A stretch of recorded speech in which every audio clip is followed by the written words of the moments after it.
Hoje. Oi? Eu vou passando. Passa por aí. Eu vou falando. Pessoal, bom dia.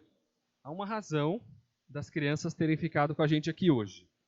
Além de eu querer enlouquecer os pais, não é brincadeira. É o seguinte, nós temos obviamente, uma necessidade muito grande de investir na vida delas. É muito claro que Deus quer usar nossas vidas dessas crianças. Olha a quantidade de crianças que nós temos, né? E pensando nisso, nós estamos com planejamento para o nosso ministério, o setor infantil, que vai chamar Base Kids, para ser lançado esse mês ainda. E parte desse planejamento, parte da filosofia e da teologia desse ministério é que as crianças fiquem pelo menos uma vez por mês aqui com a gente. Porque elas precisam aprender e entender que elas são parte da igreja como nós. E também para a gente entender isso. Hoje é o primeiro dia que nós vamos fazer isso. Não é um teste, isso é uma realidade que vai começar a acontecer pelo menos uma vez por mês. Pais, nós entendemos perfeitamente. Quem não tem filho já teve, então eu sei que dá aquela vergonhinha, porque o seu filho às vezes grita, às vezes chora, às vezes quer levantar da cadeira. Todo mundo vai entender, né? Pais e avós estão aqui também para ajudar. Então, contamos com a compreensão de todo mundo. Elas têm uma atividade para fazer. Hoje nós vamos falar sobre amizade. O contexto bíblico e a definição bíblica de amizade. Então agora prestem atenção em mim aqui, crianças. Maria, Olivia, Fefe, Lili. Olhem aqui para mim. Olhe. Primeiro vocês vão pintar esse desenho, tá vendo? O tema hoje nós vamos falar sobre amizade. E Jesus é o nosso melhor amigo. Então eu quero que enquanto vocês vão pintando, prestem atenção em mim, no que eu vou falando, tentando entender alguma coisa do que eu vou dizendo sobre os nossos amigos e principalmente sobre o Senhor Jesus como nosso melhor amigo. Tá bom? Conforme o tio vai falando aqui, eu vou passar outra atividade para vocês que está na mesma folha. Tá combinado? Pais, conto com vocês. E aqueles que não têm filhos aqui também conto com vocês, com a paciência. Se os meus filhos fizerem barulho, é culpa da mãe que está aí, porque eu estou aqui trabalhando, tá bom? Vamos lá. Hoje você vai usar também o seu boletim. Pega aí o seu boletim. Na parte de trás dele, na parte de trás não, no meio, né? Onde estão as anotações para a palavra de hoje. Na segunda... É que você dobrou errado aqui. Na última página. O Vitor deixou o meu todo... Na última parte dele, tá vendo? Tem uma parte para anotações aí. Eu quero que você comece hoje o nosso tempo aqui, anotando aí, escrevendo nessa lista, os 5 amigos mais próximos que você tem. Quem não tiver caneta, a Paula pode arrumar um lápis aqui para vocês. Escreva nessa lista aí os 5 amigos mais próximos que você tem.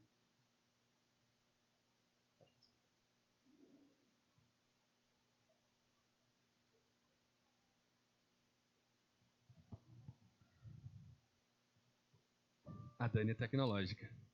Escreve na anotação do smartphone Apple dela. Escreva nessa lista aí os 5 amigos mais próximos que você tem. E eu sei a dificuldade disso, de pensar em 5, né? E a gente vai ver o porquê disso daqui a pouquinho. Se você não conseguiu pensar em 5, coloque os que você pensou aí. 2, 3, 4. Não pode passar de 5.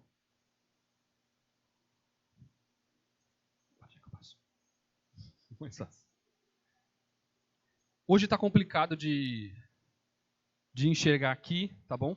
Mas o que nós estamos projetando aqui também está escrito aí na folha de vocês, tá bom? A frase que está escrita aqui, que é a segunda frase que está aí na sua anotação, é: as pessoas com quem você anda dizem muito sobre quem você é. As pessoas com quem você anda dizem muito sobre quem você é. Essa frase faz parte de um contexto maior, obviamente, de um livro sobre liderança que um autor chamado Randy Dobbs escreveu. O livro se chama Liderança se Começa em Casa. E para a gente entender o que ele quis dizer com isso, as pessoas com quem você anda dizem muito sobre quem você é. É o seguinte, presta atenção nesse trecho do livro que eu separei para a gente aqui. Abre aspas. Me mostre seus amigos e eu lhe mostrarei seu futuro. Me mostre as pessoas mais próximas a você e eu lhe mostrarei quem você será em 5 anos. Estudos recentes mostram que você é uma média das 5 pessoas mais próximas a você. Não está feliz com a sua vida? Talvez seja tempo de se rodear de diferentes tipos de pessoas, então. Os próximos 5 anos vão passar rapidamente. Quem você se tornará nesse tempo depende só de você. Mas esteja certo disso, suas escolhas dependem também dos seus relacionamentos. Fecha aspas. Esse é um trecho do livro Liderança Começa em Casa, do Randy Dobbs. Obviamente que nessa fala dele existem muitas coisas que não fazem sentido para nós. E eu sou de longe a pessoa que menos se interessa ou menos gosta dessa questão do coaching espiritual. Mas o fato é que quando ele diz, me mostre seus amigos e eu lhe mostrarei o seu futuro, as pessoas com quem você anda dizem muito sobre quem você é, não está de tudo errado. Apesar das premissas dele serem erradas, não está de tudo errado o que ele está dizendo. Porque olha o que diz Provérbios 13, 20. Quem anda com os sábios será cada vez mais sábio, mas o companheiro dos tolos acabará mal. Quem anda com os sábios se tornará cada vez mais sábio, mas o companheiro dos tolos acabará mal. Numa versão mais literal seria, o companheiro dos tolos sofrerá prejuízo, sofrerá dano. Quando a gente imagina sofrerá prejuízo, a gente pensa em dinheiro. Eu já vi pessoas perderem dinheiro por causa de amizade. Não necessariamente por causa da amizade. Ela foi consultar o extrato do banco e tinha R$100 a menos. Ligou no banco e ela falou, você só anda com quem não presta. Então a gente tirou R$100 seu. Não é por isso. Mas porque a confiança que a amizade levou essa pessoa a ter na outra pessoa fez com que ela perdesse, sofresse prejuízo mesmo, financeiro. O tempo que elas gastaram juntas. Eu já vi isso acontecer. Mas a verdade é que o texto se refere não a um prejuízo financeiro. Aquele que anda com um tolo sofre 2 tipos de prejuízo. Primeiro, prejuízo emocional. Porque a pessoa que anda com o tolo, e nas escrituras o tolo tem a ver com o imaturo, aquele que não se aplica em obedecer a Deus, ele não consegue amadurecer. Outra vez uma palavra mais moderna, ele não consegue evoluir na sua maturidade. O primeiro prejuízo que aquele que anda com o tolo sofre é um prejuízo emocional. Ele não consegue amadurecer nas ideias, nas tomadas de decisões, porque ele só anda com pessoas que não são maduras, esses tolos. Ou pessoas que não os confrontam em ajudá-lo a ser mais maduro. O segundo tipo de prejuízo que sofre quem anda com o tolo é o prejuízo relacional. Porque se você só anda com pessoas que não te levam a amadurecer mais, fatalmente você vai ser uma pessoa difícil de lidar. Isso é comigo e com você. Já repararam? Para aqueles que têm mais tempo de casado, entendem perfeitamente o que eu vou falar. Tem certos assuntos ou certas manias que a gente tem que só nosso esposo, aquela pessoa que está com a gente, suporta na gente. Isso também é verdadeiro nos nossos filhos. Os nossos filhos são sempre os menos desobedientes. Os que menos dão trabalho, os que menos gritam na igreja. Porque aos nossos olhos falta aquilo que chama atenção nos outros. O prejuízo relacional daquele que anda com o tolo, que não se aplica em ter boas amizades, é que ele não consegue perceber essas coisas em si mesmo, porque a pessoa que anda com ele não ajuda nisso. Não propõe confrontação. Ela está sempre bajulando. Sempre acalentando o seu ego, massageando o seu ego. Então, de fato, é verdade que o companheiro dos tolos acabará mal, sofrerá prejuízo. Isso é uma verdade bíblica. E também outra verdade que eu quero estabelecer com vocês aqui, antes de falar sobre amizade, nós precisamos definir o que é amizade de verdade. Todo mundo aqui tem amigo. Todo mundo aqui tem amigo. Mas quando eu peço para definir o que é amizade, a maioria das pessoas engasga. O que é amizade? Está perto? Você tem amigos que moram longe. O que é amizade? Fazer sentir bem? A Bíblia diz que o amigo de verdade também te faz sentir mal. Nós vamos ver aqui. Então, eu quero propor primeiro uma definição moderna de amizade. Olha aí. Um amigo é alguém que você pode ou não conhecer bem e que aceita o seu pedido de amizade no Facebook. Essa pessoa nasceu para gostar de você e para comentar suas postagens e para você se sentir bem consigo mesmo. Isso é Provérbios 17, versão Facebook para os dias de hoje. Amizade é isso? Talvez o nosso ambiente virtual, ou como a gente gasta mais tempo no celular ou no computador, algumas coisas que eu falei sobre essa versão fictícia das Escrituras podem fazer sentido. De fato, nós podemos confundir isso, principalmente em dias difíceis, em que falta alguém do lado. Mas o que esse texto diz de verdade, a definição bíblica de amizade, lá em Provérbios 17 diz: o amigo ama em todo tempo, e o irmão nasce para a angústia, ou o irmão nasce para os dias de angústia. É interessante que a versão que a gente mais conhece diz: o amigo ama o tempo todo, e o irmão nasce, ou na angústia nasce o irmão. A ideia que esse texto traz para a gente no original é de que essa pessoa que caminha com você na angústia nasceu exatamente para esse momento. Ela nasceu para aquilo, para caminhar junto de você. E essa oportunidade que ela vai ter, ela vai aproveitar de caminhar com você do seu lado na angústia. De estar lado a lado com você, de ser presente na angústia. E isso tanto eu como você sofremos e percebemos isso na nossa vida. Em tempos difíceis nós podemos, às vezes, até esperar quem vai se aproximar. Com quem a gente pode contar. O problema é que isso é uma parte da amizade. Essa não é a definição toda de amizade. Estar perto é muito importante, mas como a pessoa está perto e como ela aproveita esse momento de proximidade, como ela aproveita as palavras, também tem muito a ver com o que significa a amizade de verdade. E essa é uma excelente definição. Um amigo é aquele que te ama em tempos bons e em tempos ruins, em todo tempo. E nos tempos de angústia, aquela pessoa prova que ela nasceu para ser o seu irmão. Ou talvez, como o próprio Provérbio vai dizer, alguém mais chegado que um irmão de sangue. E a pergunta que eu e você devemos estar fazendo agora é: por que as coisas, os nossos amigos não são assim? Porque parece que as amizades que nós nutrimos hoje, as amizades que nós temos, ou quem nós somos como amigos, não se assemelham tanto com o texto que a gente acabou de ler. Minha água está aqui.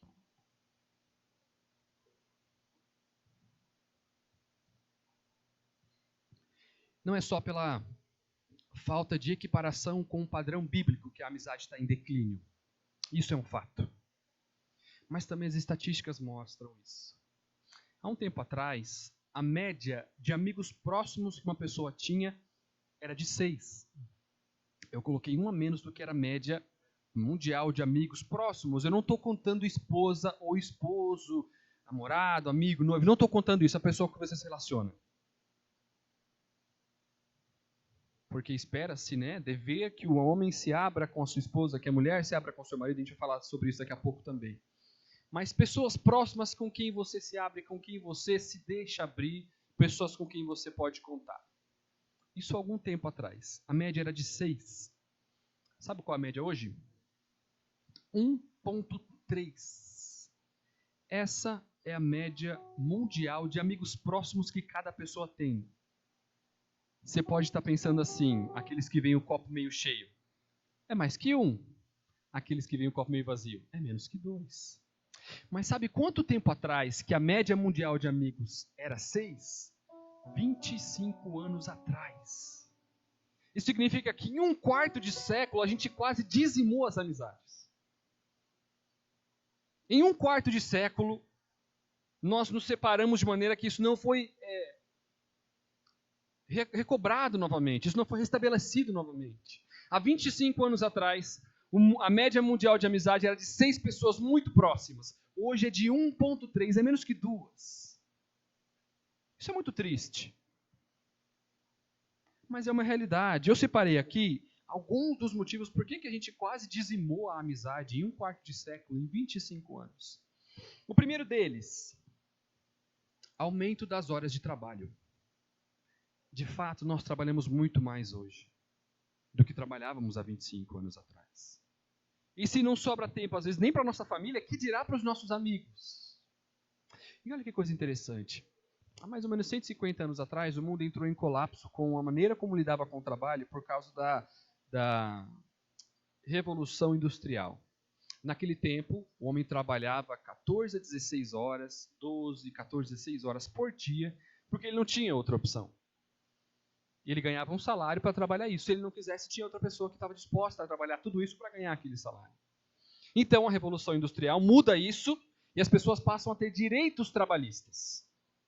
Um desses direitos é uma jornada de trabalho definida. Você não vai trabalhar até terminar, você vai trabalhar naquele tempo definido. Isso vigorou durante um tempo. Mais ou menos 30, 25 anos atrás, isso começou a cair por terra. Mas hoje ninguém é mais obrigado a trabalhar mais do que 8 horas no nosso Brasil. Em outros países, às vezes, até menos. A gente trabalha mais por causa de dinheiro. Olha que interessante. Quando o problema a gente não resolve pelo coração, tenta arrumar outras desculpas, a gente acha um outro jeito de fazer errado. Se há tempos atrás a culpa era do amor pelo dinheiro que os patrões, os chefes tinham e obrigavam a trabalhar tudo isso, a culpa hoje é dos próprios funcionários, que se dispõem a trabalhar isso porque eles querem mais dinheiro. Duvido que você conheça alguém que trabalhe menos do que 10 horas por dia. Todo mundo trabalha muito mais do que isso. É normal, a gente tem que correr atrás das coisas. Mas o fato é que as horas de trabalho acumuladas durante a semana também ajudou para o declínio da amizade. A segunda causa é o aumento dos índices de divórcio. A gente sabe que casamento se acaba por causa de amizade. Não é por causa de dinheiro. Não necessariamente por causa de defeito. Mas aquela amizade deixou de ser cultivada. E uma amizade que não é cultivada, eu vou passar daqui a pouco as características da amizade, também perde-se o respeito com o tempo e entra naquelas discussões e desenrolar que a gente conhece, as consequências que a gente conhece, porque os casamentos acabam. Mas o fato é que os divórcios aumentaram exponencialmente nos últimos 25 anos. E a amizade diminuiu exponencialmente nos últimos 25 anos. A terceira causa é a explosão das mídias sociais. Hoje a gente não precisa estar próximo. A gente pode dar uma curtida no que a pessoa diz, ou comentar aquilo que ela falou e isso é suficiente. Eu pedi para você colocar aí 5 amigos mais próximos que você teve dificuldade. Quantos amigos você tem no Facebook? 200, 300, 500, 1.000, 2.000, 5.000? Conheço um amigo meu que tem mais de 9.000 amigos no Facebook. As redes sociais fizeram com que a gente esquecesse a definição de amizade. Ou que achasse que aquilo é suficiente para ser amigo de uma pessoa. O quarto motivo é o egoísmo.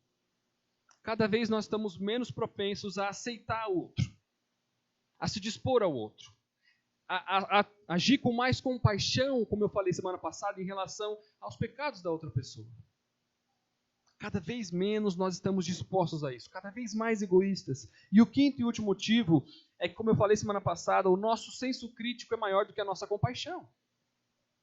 Nós estamos muito mais atentos nos defeitos que a pessoa tem do que nas qualidades que ela apresenta. E nós temos maior facilidade em cobrar, em criticar, do que mostrar compaixão e amar a pessoa. Tudo isso, eu falei semana passada sobre como o amor ao próximo, nós estamos perdendo a definição, o que significa amar o próximo, tem contribuído para que a nossa amizade vá ruindo com o tempo. Não é só porque a gente esqueceu a definição bíblica de amizade, mas também porque esses todos os fatores que eu apresentei para vocês aqui agora. E agora, crianças, vocês vão para a segunda atividade. Está vendo que tem uma frase aí escrita em pontinhos? Vocês têm que ligar os pontinhos. As mais novas vão pedir ajuda, a Paula vai ajudar a Maria, o Bruno vai ajudar a Olivia. Ligar os pontinhos e ver o que está escrito aí nessa frase, tá bom? Isso, essa frase aí, mamãe vai ajudar vocês. É isso que eu quero que vocês façam agora. Graças a Deus que as Escrituras apresentam o problema da amizade, mas ela também apresenta a solução. Interessante que as Escrituras, quando vão lidar com a amizade, basicamente, principalmente no Antigo Testamento, ela destaca a amizade com 2 características que devem fazer parte da amizade. Há um comentarista chamado Derek Kidner que elaborou essas 2 características da amizade, um comentário que ele fez em Provérbios, Eclesiastes, em Salmos.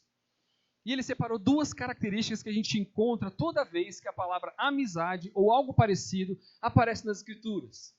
Com o que ela tem a ver quando descreve uma amizade verdadeira, bíblica?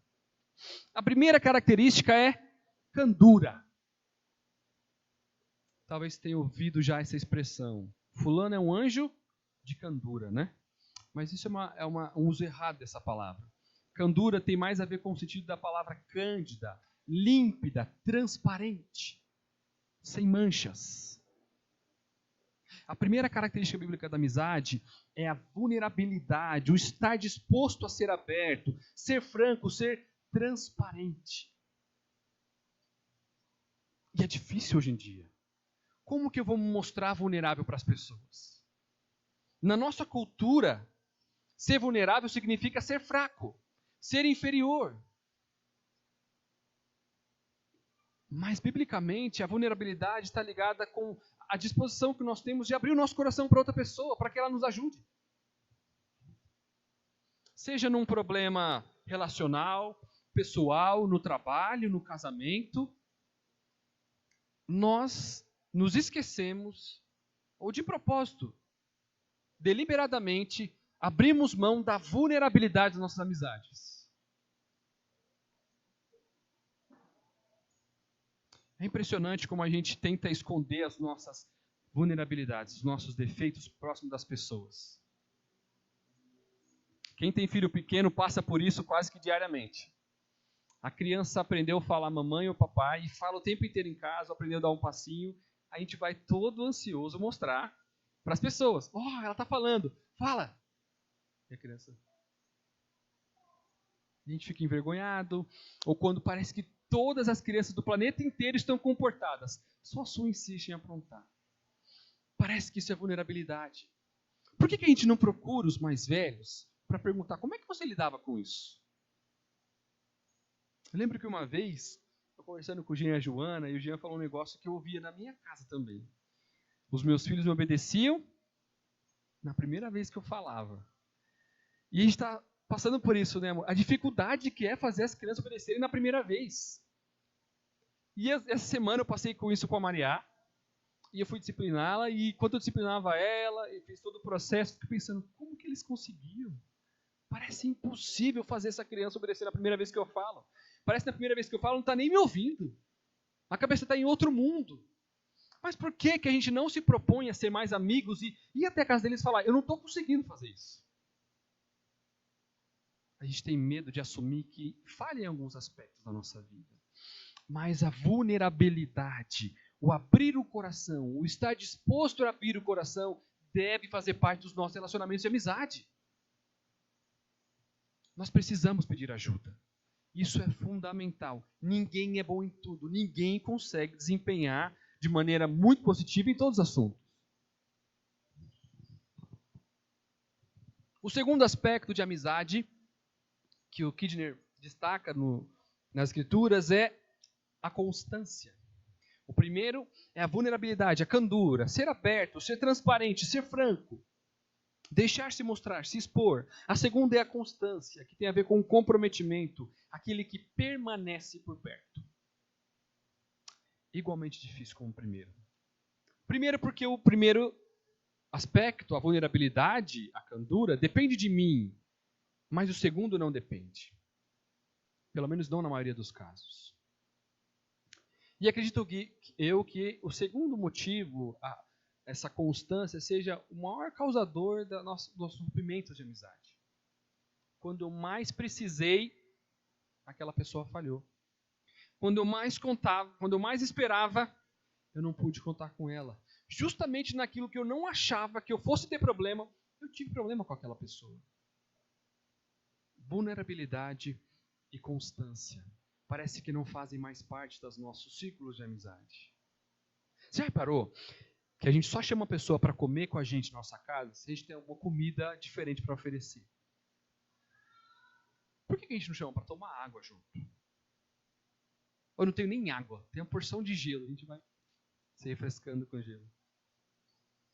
Na nossa cabeça, a gente acha que a pessoa está preocupada com isso. E, na verdade, não é. A gente quer passar tempo junto, a gente quer estar junto. Não precisa ter uma mesa cheia, farta. A gente quer estar junto. Estar perto. E quando a gente... É um ciclo vicioso. Quando a gente falha em estar perto, a gente também falha em se abrir.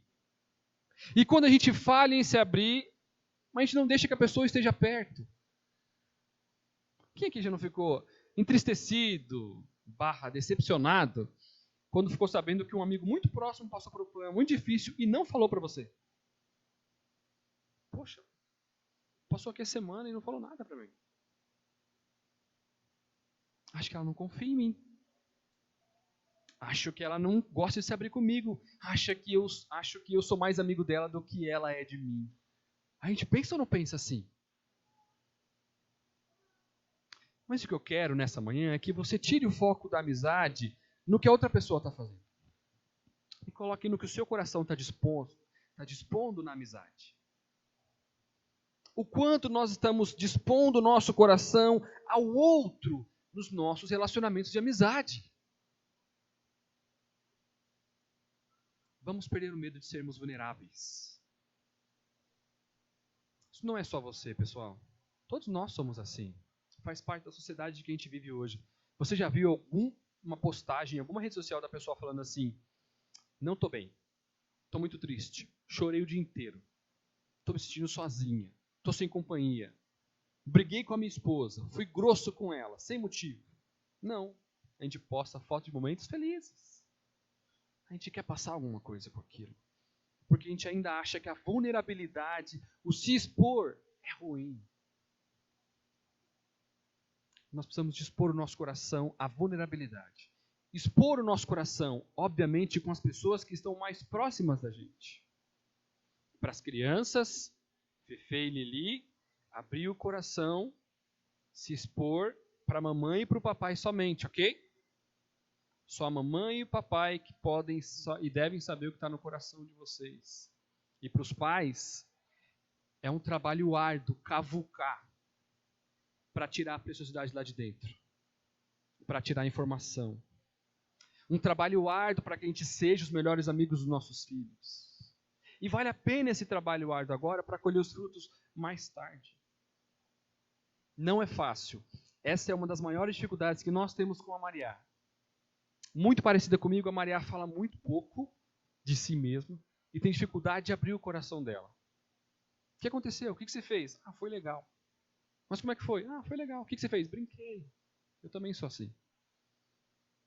Mas é o trabalho nosso de cavucar esse coração para tirar lá de dentro a preciosidade que mantém a amizade junto. Ser vulnerável com os nossos filhos. Quando a gente for disciplinar, dizer para eles que nós erramos também. Quando a gente exagerar na disciplina, pedir perdão e dizer que nós pecamos também. Há outros aspectos que ajudam a nossa amizade a florescer biblicamente. E agora, crianças, a última atividade de vocês é a tia Paulinha, como a Maria chama a Paula agora, a Paula virou tia Paulinha. Vocês vão colar essas fitas aí nessa última frase. E a Maria vai parar de comer o giz. Não é? Vocês vão colar essas fitinhas na última frase aí. A mamãe vai ajudar vocês. Ok?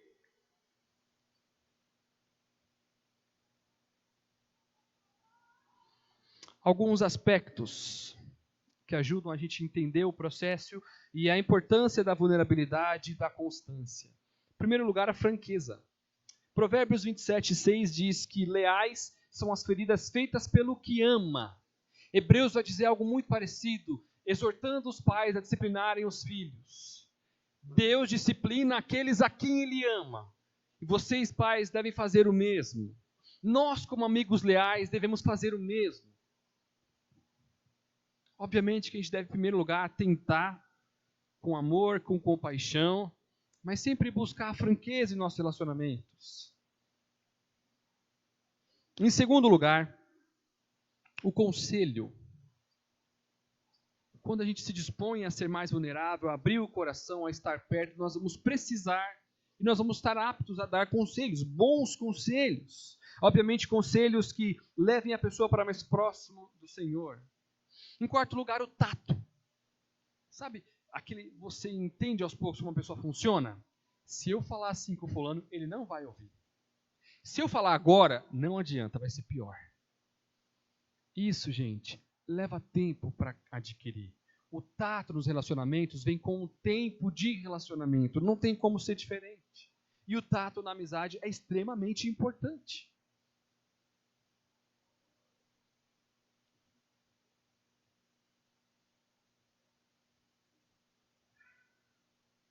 Interessante que essas qualidades elas devem ser perseguidas com excelência durante todo o tempo da nossa vida.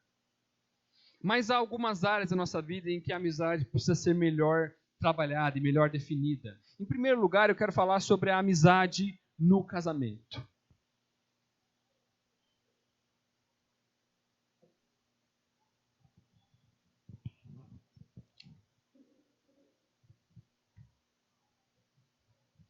E vou trabalhar esses dois aspectos que eu falei para vocês, a vulnerabilidade e a constância nesses aspectos de amizade que eu vou tratar aqui. Em primeiro lugar, a amizade no casamento precisa haver vulnerabilidade entre os dois. Precisa haver franqueza e transparência. Precisa haver essa demonstração deliberada desses defeitos para que a gente possa ser ajudado. Olha o que diz 1 Pedro 3,7. Pedro está instruindo as mulheres, agora ele passa a instruir os homens. Olha o que ele diz para os homens. Do mesmo modo, vocês, maridos, esse do mesmo modo aqui está concordando com o que ele fala desde o começo da carta. A característica daqueles que amam a Deus. Do mesmo modo, vocês, maridos, se amam a Deus, como aqueles que amam a Deus, sejam sábios no convívio com as suas mulheres. Tratem-nas com honra, como a parte mais frágil, e coerdeiras do dom da graça e da vida, de forma que não sejam interrompidas as suas orações. Olha que interessante, essa ideia de ser sábio no original passa para a gente a ideia de vulnerabilidade. Sejam abertos. Vulnerabilidade também tem a ver com confessar pecado. E parece algo de outro mundo confessar pecado para a esposa. Mas o texto está dizendo que se nós não fazemos isso, se nós não somos vulneráveis com nossas esposas, se nós não somos sábios no trato com ela, se nós não somos honrosos no trato com elas, as nossas orações não são ouvidas. A vulnerabilidade faz parte do nosso relacionamento de amizade. Em primeiro lugar, dentro de casa. Em segundo lugar, a constância. E esse é um texto bastante conhecido, você deve ter lido e visto, ouvido muitas vezes esse texto aqui, que está lá em Coríntios 13, de 4 a 7. Olha o que diz sobre a constância que nós devemos ter na amizade, nos nossos relacionamentos de casal. O amor é paciente, é bondoso, não inveja, não se vangloria, não se orgulha, não maltrata, não procura seus interesses, não se ira facilmente, não guarda rancor. O amor não se alegra com a injustiça, mas se alegra com a verdade. Tudo sofre, tudo crê, tudo espera e tudo suporta. Vocês concordam comigo que essas características podem se encaixar no nosso relacionamento entre nós mesmos? Claro que sim, mas começa em casa. O reflexo da amizade que você tem com as outras pessoas na rua é proporcionalmente igual à amizade que você tem dentro de casa. Porque dentro de casa a gente é quem a gente é de verdade. A gente não tem vergonha, não tem que ficar se escondendo o tempo inteiro. É muito difícil você fingir um comportamento 24 horas por dia. E como você é em casa, você vai ser na rua. Isso é inevitável. A amizade no casamento precisa ter vulnerabilidade, precisa ter franqueza, exposição e precisa ter constância. Precisamos investir em amizade. Interessante que aquela máxima de que as escrituras falam primeiro com o pregador e depois para as pessoas, isso é muito verdade. Porque enquanto eu estudava isso, mais profundamente, a semana, Deus começou a me incomodar em relação a isso. Eu e a Paula, a gente não estava muito próximo nessas últimas semanas, as coisas não estavam indo muito bem. E Deus me incomodando, só que o meu coração duro me impedia de chegar a ela e dizer isso. E principalmente o meu coração duro esperava que ela falasse sobre isso. Mas se para ela tá bom, por que eu vou reclamar? A gente não pensa assim? Não é isso que a Bíblia diz. O primeiro passo é sempre daquele que é mais maduro. O primeiro passo é sempre daquele que quer resgatar o relacionamento, daquele que teve o seu coração transformado por Cristo. E quinta-feira a gente estava na casa do Vale da Fátima. Eu estourei com ela em relação a um assunto super banal. Não porque eu estava irritado com o trabalho, porque eu estava cansado. Não, porque era um acúmulo de semanas. Aí, na hora a gente se tratou, pediu perdão. Mas eu, no outro dia, no café da manhã, pedi perdão para ela por não ter praticado isso no nosso casamento nas últimas semanas. Eu não me expus. Eu não insisti. Eu não fui amigo. Não importa o que ela pensa. O meu trato começa com o meu coração. Em primeiro lugar, estar exposto também tem a ver com você dar o primeiro passo. Não espere que o outro faça. Dê o primeiro passo e ore para que ele pelo menos aprenda com o seu exemplo.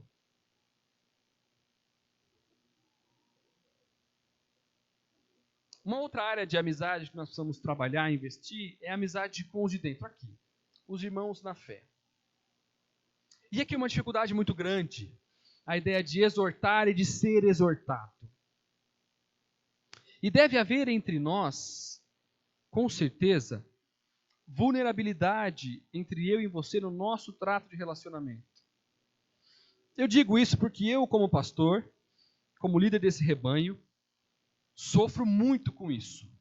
Com a dificuldade que eu tenho de dosar, porque eu preciso me expor a vocês. Vocês não podem pensar que eu sou mais santo que vocês, que eu erro menos que vocês, de maneira nenhuma. Mas também se eu abro tudo de uma vez, aí parece que eu...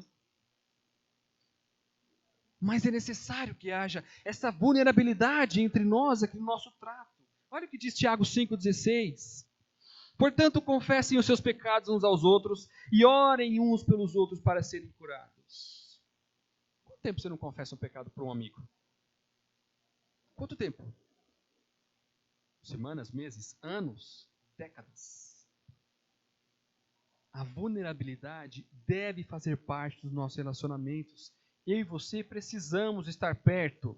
E nós vamos estar perto quando nós formos vulneráveis. Quando a gente quiser se abrir, quando a gente expor o nosso coração para os outros. E então nós seremos vulneráveis. Olha o que diz lá em Provérbios 27:9. Perfume e incenso trazem alegria ao coração. Do conselho sincero do homem nasce uma bela amizade.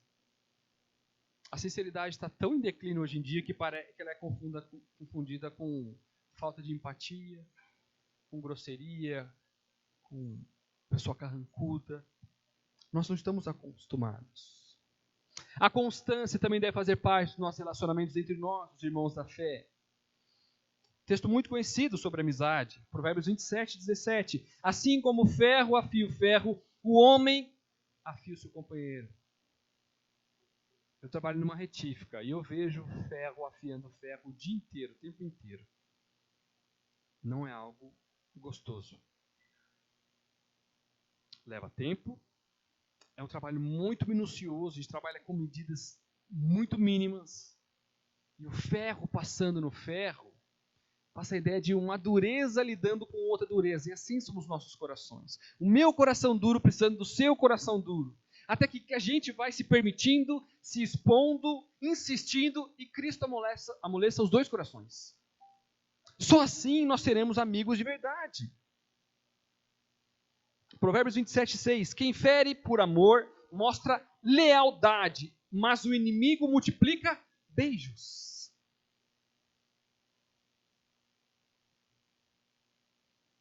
Em último lugar, o nosso propósito de amizade com as pessoas que nós relacionamos lá fora.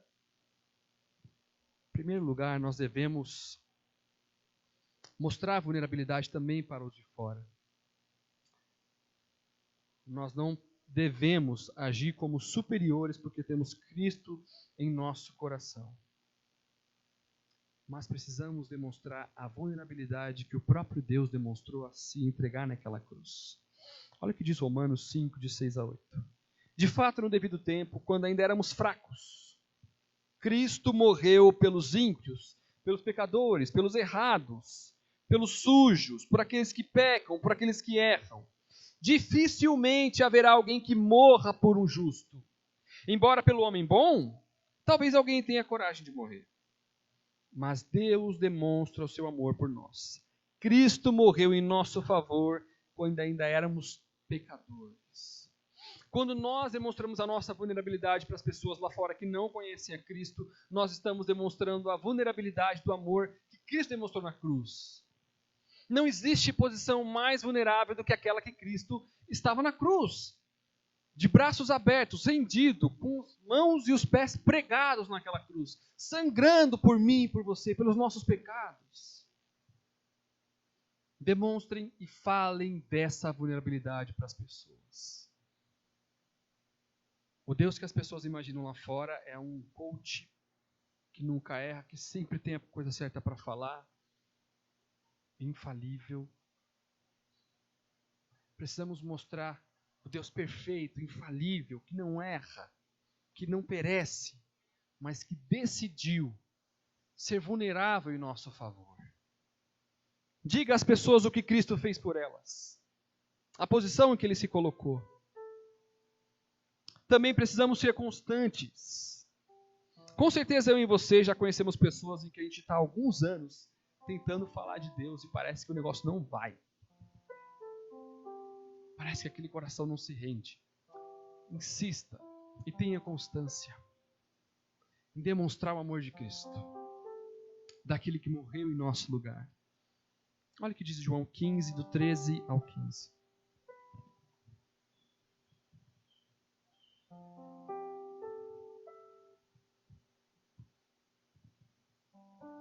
Ninguém tem maior amor do que aquele que dá sua vida pelos seus amigos. Vocês serão meus amigos se fizerem o que eu lhes ordeno.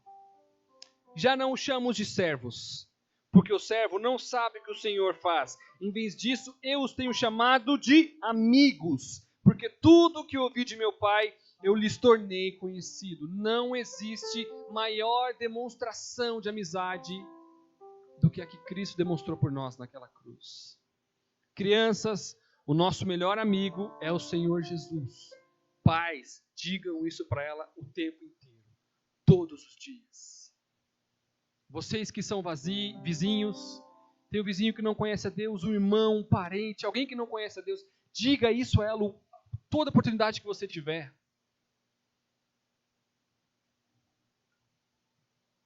Não tem maior amor do que aquele que dá a sua vida pelos seus amigos. Essas características de amizade bíblica nós encontramos em Cristo.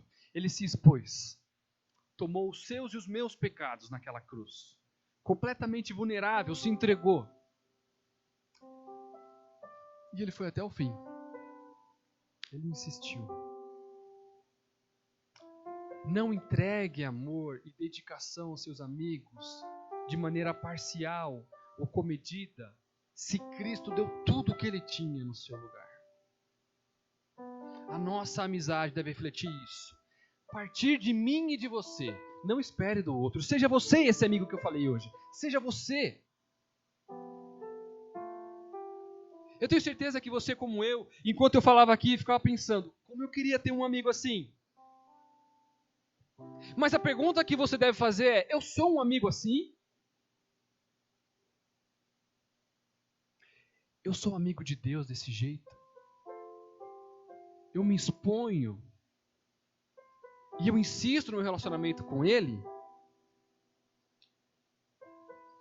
A mistura de candura com constância, de transparência e comprometimento significa que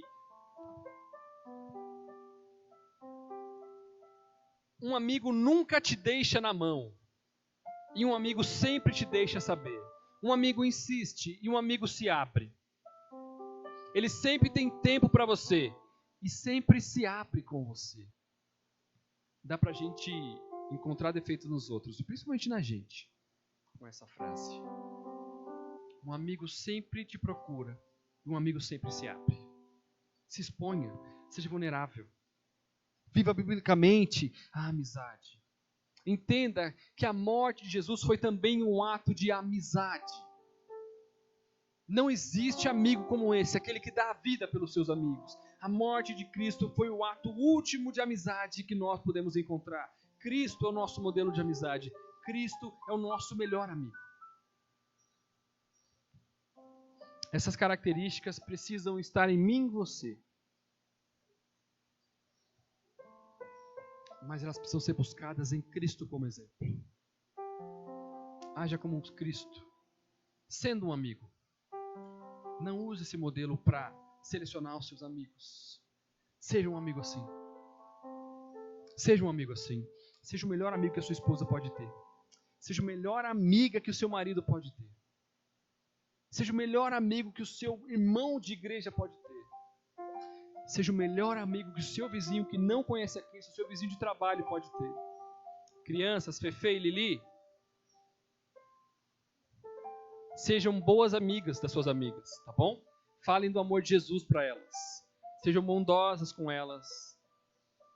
Sejam generosas, estejam dispostas a doar as coisas. Abrir o coração com seus pais. Nós precisamos ser bons amigos porque Jesus é o nosso melhor amigo, tá bom? Que o Senhor Jesus tenha misericórdia de nós nessa difícil tarefa de sermos os melhores amigos em que o Senhor Jesus nos dá condições de ser. Comece hoje ainda. Dê o primeiro passo. Se abra e insista. Baixe a cabeça, eu quero orar com você.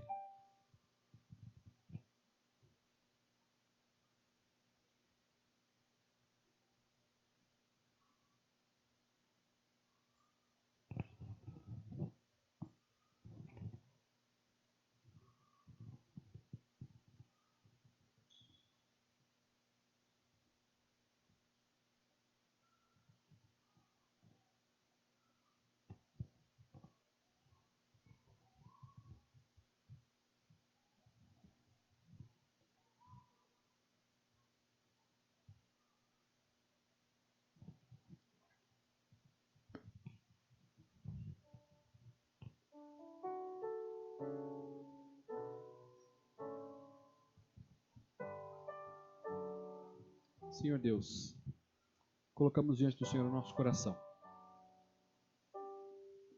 Tem misericórdia de nós porque sentimos falta de termos amigos assim. A caminhada nessa terra é muito difícil. A nossa vida é difícil, Deus. Mas também, principalmente, tenha misericórdia de nós, Senhor. Porque nós não temos sido amigos assim.